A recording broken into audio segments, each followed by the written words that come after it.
acoustic. I love the music. Welcome back to Hanging with History. This is Season 1, That Miracle That Happened, That One Time. And this is Episode 34, God is on My Side, Elizabeth, Part 6, Augustine, The Defeat of the Godly. And we'll have Reindeer 75 coming back today. He's a warm and intelligent person with a great deal of expertise on our subject. While the existential war with Spain was still going on, an internal to England religious struggle was getting settled. And during a time of many religious struggles that I'm carefully avoiding, this one was consequential for the miracle. It would have several effects.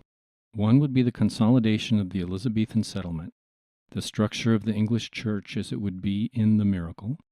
And that might not seem important, but a lot of scientific breakthroughs are going to come from clergymen. Also important inventions and other advances. Another one is the direction the Puritans are going to go, the godly. The Puritans are going to turn inward, get very serious about their doctrines and the idea of how to live a godly life, and how to minister to the people. It will not be exactly quietism, but there's going to be a period. But there will be little in the way of specifically Puritan politics after the 1590s for decades. They and their more radical offshoots are going to wake up one day and discover that they are strong. So strong that they will bend the world. But Harald, it was the Scots Presbyterians, which I guess you are calling the Puritans, that were dominant at this time. If you are going to make claims for the miraculous strength of the Puritans, you cannot ignore the Scots as a parallel case. I won't. No, with the Scots, we'll get into one of Camie's major concerns, which is education, among other themes. Now, let me give you a warning. I feel like I have a deep understanding of the religious impulse and the politics that worked out in the 1590s. And this is the first sign that a person is wrong, when they're convinced they're right. So I'll do my best to put this into words. And telling the story, I'm mainly relying on McCullough, with some Christopher Hill, and an insight I picked up indirectly from James I. The Reformation in England was chaotic enough politically, but what was it in narrower religious terms? It's not at all surprising it was all over the place, because the Reformation fractured in Europe as well. The initial wave of Lutheranism was replaced in energy by Reformed religion, what I'll loosely call Calvinism, which dominated Switzerland and southern Germany and became a powerful minority from France to the United Provinces to Hungary. You would think a Lutheran ideal of a Reformed church, freed of superstition, under a godly prince would appeal to the English. And it sort of started that way, didn't it? I mean, despite Henry's furious quarrels with Luther in print. For example, Tyndale certainly started that way. But instead of embracing Lutheran Christian behavior as naturally tending towards the good, English thinkers began to betray signs of moral legalism. Even Tyndale started to get deeply interested in Old Testament behavioral rules. I find this really interesting because it ties in with the homegrown religious reformers, the Lollards who are already there, underground. Remember in episode 12, they started as followers of Wycliffe, had an English Bible, and were concerned, as I've put it several times, with the question of how do we live now that we've overthrown the church? At the time, the church was very much around, burning any Lollards they could catch, but in their theoretical construct, they were free. They were concerned with personal morality, moral behavior in a way Luther would have dismissed. They also detested saint worship and the external fripperies of the church, and the idea that the Mass could magically move the dead. Historians argue about how influential the Lollards were in England after the Reformation and during the Reformation. I'm going to put my trust in the continuity of ideas here. In this way, they were a lot closer to the Calvinists, whose theological ideas the English Protestants pretty much bought wholesale. No, that's the wrong way to put it. They bought Calvinist ideas on salvation. And it's kind of weird. It's a modern thing to think of religion as mainly being about salvation. There's a lot of evidence for that. Other Calvinist ideas were the seeds of conflict. This conflict we will talk about. So let's talk salvation. Lift your eyes and heart to heaven, brother. Amen, brother. Let me say I'm conflating the ideas of John Calvin with his later followers and just calling it Calvinism. They take Augustine's idea of the incomparable greatness of God and the smallness of man as a point of departure. Humankind was fundamentally sinful and both unworthy and incapable of a relationship with God, as demonstrated by the fall. And by the way, Neil Stephenson has a great take on the fall in his book, Fall, which also takes Bostrom's simulation hypothesis and dramatizes it in a way that makes it more accessible than the way I've been describing it. This distance from God idea is really crucial. Just imagine what a terrible person you are. Inside, you're selfish, even gross and disgusting now and then. Face it, you are rotten. God is infinite and perfect, and why should he even give you the slightest thought? Unworthy as we are, Christ came to earth, took up human weakness, and made the final sacrifice of his physical body to restore that relationship. And this was all planned out from the beginning. And right there are planted the seeds of pre-Bostromian, if I can use that term for ideas before Bostrom's simulation hypothesis, atheism. Back when atheism was still tenable. It's funny how early 21st century atheism seems so mean-spirited, vain, and empty now, when once it was lively. You've been talking about Bostrom for a couple of episodes now, as if he were some huge turning point in religion. I don't think the evidence supports that view. Well, that's just your opinion, man. No, seriously, I think that potentially a major turning point has been achieved, and the effects are just going to play out over decades. Intellectually at first, because there's no sense of the sacred involved, yet. Here is a history podcast predicting the future. But fair enough, it's a pet theory of mine, not established history, and good on you for keeping me honest. So back to Calvin. Here is a whole cycle of union with God destroyed by sin, starting with Adam and redemption from Christ and reunion with God. It is also the cycle of every human life, if you will pause and notice it. And since this was all set up by God in the first place, God is Adam's creator, God made a fallible creature, why go through with the whole suffering on earth stuff? The pointlessness of it is very noticeable. God also created sin. People have always been noticing this. Crisis of faith, everyone, everywhere, eventually, if you're paying attention, as Marduk warns us to. Milton took this idea that God created sin as his personal challenge and strongly, beautifully refuted it. But his ideas were too complicated. Most people are not smart enough and won't spend the time to understand Milton's argument, even if they are. A sect of one was how Paul Johnson put it. Instead, by making Satan an independent mind that can reject God, as we all can, he made Satan the most interesting literary character of all time. Because we are him, writ small. The Calvinists didn't realize it, but they brought atheism within the grasp of the mediocre. So basically all of us, for the first time. Oh, come on. That's not the standard narrative for how atheism became dominant. It happened much later, for one thing. I mean, isn't the Enlightenment considered to be the major breakthrough for atheism in the West? I'm not trying to replace that narrative, nor am I disagreeing with the anthropological approach Emmanuel Todd takes to explain the widespread atheism of the Paris Basin in the 1760s that I've previously covered. I'm saying Calvinists made atheism easier in the areas where they dominated, and the easier approach won out because our brains work that way.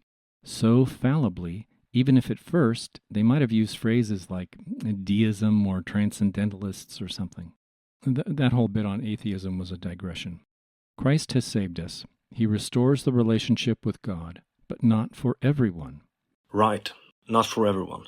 The core doctrine of Calvinist soteriology is that salvation is only for the elect.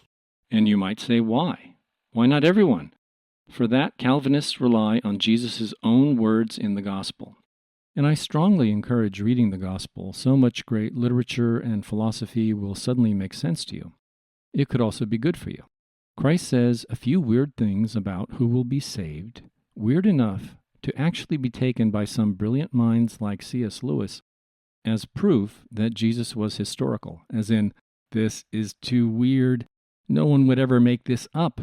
No purpose could be served. A certain ruler asked Jesus, "Good master, what should I do to inherit eternal life?" Jesus said that he must know the commandments: not commit adultery, not kill, not steal, do not bear false witness, and honor his father and mother. And he said, "All these have I kept from my youth up." Now when Jesus heard these things, he said unto him, "Yet lackest thou one thing. Sell all that thou hast, and distribute unto the poor, and thou shalt have treasure in heaven." It is easier for a camel to go through a needle's eye than for a rich man to enter into the kingdom of God. He can't mean that literally, does he?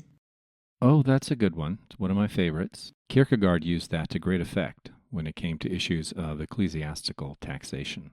Though you just quoted what sounds like a free will supporting passage at me, the surface reading of Luke 18 and Matthew 19, which tell a similar story, implies that the young man has a chance. But my Geneva Bible's annotations basically say Jesus was telling the young man 3 things. 1. Wrong question, dude. 2. Lying hypocrite. Lie to the Son of God? I mean, come on. What's the point of that? And 3, he was doomed. In the snarkiest possible way, which is truly weird. I mean, it's not really snark, is it? It's economical, multi-layered, and still conveys a warning against greed and a statement in favor of kindness when the stakes are at their highest. So now we start to believe Christ died for the elect only, with variations like Luther and others believed Christ died for all but prayed only for the elect. And this had a logical corollary: double predestination. Some are destined to be saved, some destined to damnation. This is God's plan and always was. It's called supralapsarianism. Cool name. Now you can forget it. This was basically the view of the Church of England and English Protestants until the time of Archbishop Laud, and you will see that they have very good reasons for leaving it behind. There is no room for free will. In some ways, that makes things easier because free will is a very tricky subject, very elusive. But unity around this core view in England helped hold the society together. Even when the Puritans began to pick up Calvinist ideas of church organization, it didn't devolve into true contempt for one another that characterizes so much religious-based conflict elsewhere. Oh my gosh, have I found a new way in which England was different with potential miracle implications? Or is this just an extension of the minimally murdery concept introduced in episode 25 since the Reformation episode started? That's worth a thoughtful moment. Well, many people who will go ahead and call the Puritans, which this was originally just a slur, they would sometimes refer to themselves as the godly, believed the church should further reorganize around congregations and eliminate bishops and ecclesiastical hierarchy for various reasons, mainly based on their scriptural interpretations of early church structure. This strongly emphasized the role of individual ministers rather than bishops, congregations in organization, and church discipline, and the importance of preaching. This sort of change was intended to create a better church, a reformed religion. The end point of this development was that the most important part of the world is that space between your ears. That is what you are here to cultivate. That is so important and consequential that I'll repeat it. The end point of this development was that the most important part of the world is that space between your ears. That is what you are here to cultivate. That is so much more important than what happens in any religious ceremony. But it ran into politics in at least 3 ways I can see. First, the crown exercised authority over the church through bishops. Individual bishops were easy to get hold of, and the crown could control appointments and dismissals. It's just a little indirect, but very practical, effective means of control over religion. A decentralized congregational structure would be far more difficult to control and tended to be democratic. The term Presbyterian gets used for this structure. Not something the monarch would want. James I had a motto: no bishop, no king. After having to confront the Scottish Kirk, which was organized on Presbyterian lines during Elizabeth's time, thanks to John Knox, and James had to fight to get bishops back into the Kirk. And you can see why. You can directly manage a few bishops. I think England had 18. You can't manage 10,000 congregations. I mean, you would just quickly have to recreate some hierarchy anyway if you wanted control. And of course, insisting on this issue would cost Charles his head. But you can see why Elizabeth would insist on it. And two, the local JPs, gentry, and other influential figures who had a large voice in the local parishes. They were invested in the status quo and would tend to oppose change. This was their patch, their world, the world they loved. Of course, there were Puritan gentry that supported the cause of reform religion, nevertheless. And three, the bishops themselves. And the bishops in the church hierarchy were rich and influential. The church provided good livings, the way things were already, thank you very much. They were also genuinely working at improving the quality of ministry and preaching already, and felt quite harassed by some of these Puritans. They had the advantage that they sincerely felt they were doing a good job at this time. Now that's a big advantage when you're arguing your own cause. And of these three groups, the crown and the people around the crown who got their own influence and power from it were the most important, probably in England, though in Scotland, when all of group number 2 agreed, they moved the kirk to a Presbyterian structure. Nobody could stop them. But it wasn't good enough to simply be defending powers and privileges. They needed good arguments to fight back against the Puritans. Although, take that as a more tentative statement. They found good arguments for episcopacy. I mean, I can't imagine an issue of less interest to us today. So let's just say that the Church of England was able to meet the Puritans on their own ideological ground and hold their own. But it was politics and the intervention of God that defeated the Puritans ultimately. In the two parliamentary elections after 1584, the Puritans were unable to get real majorities. But do note that Parliament followed Puritan priorities for the first two parliaments before the long Puritan quiet. They initially set up an inquiry that did work over years to investigate every parish and its ministry. I mean, this was great strategy. Think how smart this is. A huge study that revealed many, many shortcomings in the parishes might even be convincing to moderates. The fig leaf of investigations gave Cromwell so much power over the monasteries, if you will recall. And this whole effort might have worked, but for politics. Elizabeth was against. She forbade Parliament to pursue religion in particular aspects, and they ignored her. So, she arrested a few of them and threw them in the Tower. And after 1588, Jehovah blew, God's finger struck, and sunk the Armada. And this is very important. Ask yourself, why would God do that if the Church of England was not pretty close to being right? You don't get divine favor if you are guilty of all the accusations the Puritan extremists are putting out there. God did, in fact, seem pretty down with the Church of England. People looking for evidence of God's favor had an easy time.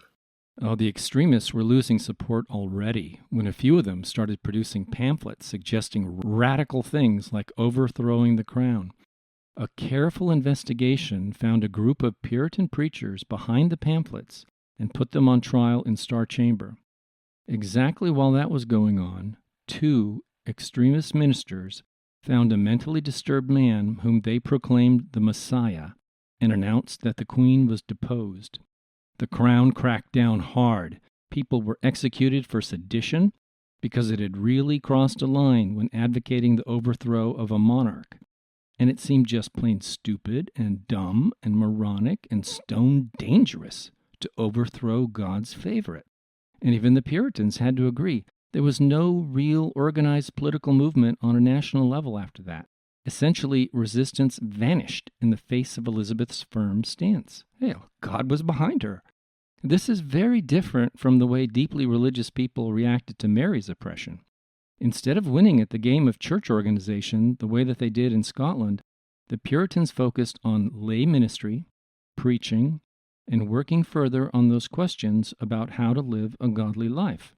Now, they pop up again in the early years of James I, to little effect, and then are politically quiet.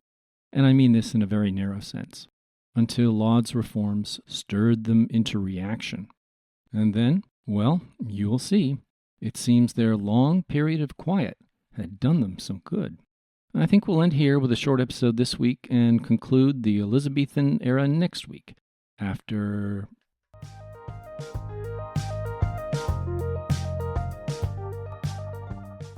Okay, we'll figure it out.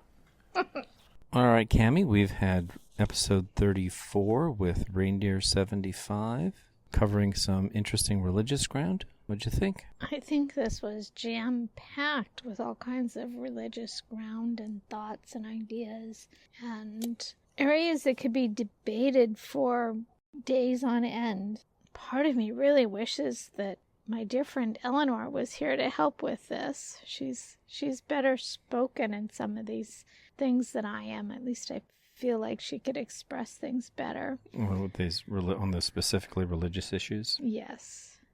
Humans being fundamentally sinful, I think that's a theme we see in many denominations, even today. Yeah, well, that notion of free will versus predestination, I mean, that started with Pelagius and his free will ideas. He was a British monk, in the 4th century or in the 5th century, who argued against Augustine's idea of predestination and justification by faith. Pelagius's idea was that the things that we did in life mattered, and that we could have some influence. We could choose to do good. Choosing to do good goes into humans having free will, that although we're fundamentally sinful, we can make choices in these things. Adultery. I remember clearly sitting in a class as a youth where adultery was defined as even including just thinking or looking at someone with thoughts that were amorous. Yeah, and a physical side kind of desire. And I mean, come on, just try being a teen and not becoming an adulterer with that kind of thought in mind. It's not going to happen. That's just part of our makeup, part of how we were created. There you go. This is atheism for the mediocre. I don't know about that. The whole forgiveness of sins, what was talked about on here was different than what I was brought up with. For God so loved the world, he gave his only begotten Son, that whosoever believeth in him shall not perish, but may have life everlasting. So the free will version of that is that you choose to believe, and there you go. You've got your everlasting life. It's like some definite action that you take. But the Calvinist view would be that you can't actually believe unless, you have the sort of touch of God, and that just comes to the elect. It is justification by faith. Like, absolutely, you're doing that John 11:25 thing where you're believing in Jesus, but it's not open to you unless you're one of the elect. Your life it's an outcome of the choice God has made for you. It's not your own choice. That's what the Calvinists believed, and that's basically what the English believed as far as salvation goes. The fact that that was kind of a shared and very common belief helped the English avoid the tribal temptation of people having different beliefs about salvation and hating each other, for that. So that was like a trap that the English avoided falling into, that so many others fell into. How does this all fit in with the Catholicism and their belief in confession, forgiving those sins? So clearly the Catholicism view has a lot more of the free will in it, because even though I think I mentioned before that a lot of the Catholic divines were completely in agreement that everything was predestined, but that the church itself was like a body of the elect. Like Reginald Pole and others, Catholic theologians, who agreed with this version of soteriology. This theology of salvation is what soteriology means, in case you didn't know that when Reindeer 75 mentioned it. But the idea that you should follow certain sacraments and you would enact the Mass and that you would go to confession and be forgiven, That's clearly a process that happens in the here and now, in the mortal life, that has an influence on the afterlife. Just like the Mass, the saying of the Mass, praying for the dead, has an influence on the afterlife. So even though the church came down really hard on Augustine's side against Pelagius, the church was basically far more on the free will side of the debate in a certain narrow sense than the Calvinists were, who would go much, much farther. Like, if you were part of the elect, that was it forever. You could never lose that status, no matter what you did, no matter what horrors you committed in your life. I guess I'm having a hard time with the idea of the elect being able to get away with pretty much anything rather than following how to live a godly life. Well, we don't have to believe it or disbelieve it. It's just important that we understand that that's what people believed at the time. No, I get that. It's just one of the things that rumbles around in your head. Absolutely. If you think about the notion of God, if you think about the notion of eternity, if you think about, any kind of creator, how much free will exists. A lot of people who don't believe in God at all also don't believe in free will. They believe in sort of this materialistic notion of atoms bumping into each other. Started with the Big Bang, and then once the basic parameters of the universe were set, then everything that happened after that was basically predetermined. And everything that we do, everything that we believe, all the actions that we take are just a product of the environment and the process that happens to us. And so, we should go forward from that. But in point of fact, the deductions that you make from that are quite complicated if you want to stick to logic. And I think you're going off into a whole different podcast here. Yes, I'm sorry. Oh, and that might be a good place to end. Thanks for coming on the program. I was kind of waiting for that tap off there. Thanks.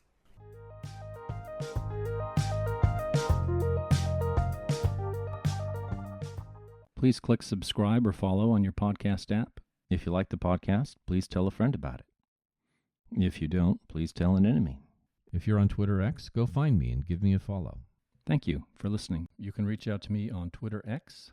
Just search for Hanging with History, or email me at hangingwithhistorypodcast@gmail.com. Or you can send a text through the link in the show notes.